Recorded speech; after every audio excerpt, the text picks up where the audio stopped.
సమస్యలు వచ్చాయి. మీరు గుర్తుపెట్టుకోవాలి, 2024 ఎన్నికల ముందు ఈ రాష్ట్రం అతలాకుతలం అయిపోయింది. ఎన్ని ఇబ్బందులున్నాయో అన్ని ఇబ్బందులు వచ్చాయి. మాట్లాడాలంటే మాట్లాడేవాళ్ళు కాదు, కడాన నవ్వాలంటే కూడా నవ్వేవాళ్ళు కాదు. అంటే భయంకరమైన పరిపాలన. కడాన నాలాంటి వాడికి కూడా ఒక సాయంత్రం వచ్చి అరెస్ట్ జైల్లో పెట్టేశారంటే ఇంకా మామూలు వాళ్ళ పరిస్థితి ఏంటో చెప్పాలా. ఎందుకంటే ముందు చెప్తే కోర్టు పోతే స్టే ఇస్తారు కాబట్టి నోటీసు కూడా ఇవ్వకుండా అరెస్ట్ చేసేశారు.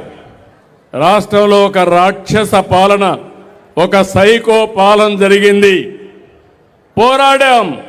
నేను, మా మిత్రుడు పవన్ కళ్యాణ్ గారు సంయుక్తంగా ఆలోచించాం. నరేంద్ర మోడీ గారు సహకరించారు. 3 పార్టీలు కలిసి కూటమి పెట్టాం. ఒకే మాట చెప్పాం, ఈ రాష్ట్రాన్ని బాగు చేసే బాధ్యత మా భుజస్కంధాలపైన పెట్టుకుంటామని మీకు ఒక హామీ ఇచ్చాం. మీరు కూడా బ్రహ్మాండంగా స్పందించారు.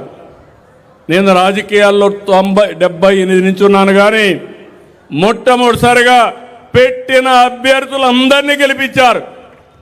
ఎంతమందిని పెడితే 94% అభ్యర్థుల్ని గెలిపించిన ఏకైక రాష్ట్రం ఆంధ్రప్రదేశ్ రాష్ట్రం.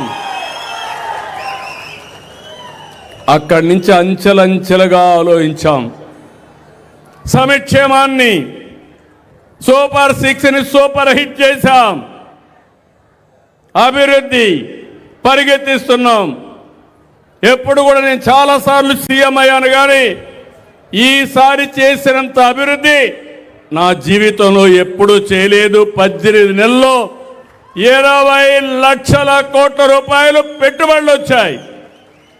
భారతదేశంలో ఇన్ని రాష్ట్రాలుంటే 25% పెట్టుబడులు ఒక ఆంధ్రప్రదేశ్కి వచ్చాయంటే అది ఈ రాష్ట్రంలో ఒక సుపరిపాలన ఉంది. అయితే ఈరోజు మళ్ళా మాట్లాడుతున్నారు, ఆ పార్టీని ఒకటి అడుగుతున్నా, మీ అందరూ చెప్పాలి, ఇళ్లలో చర్చించుకోవాలి.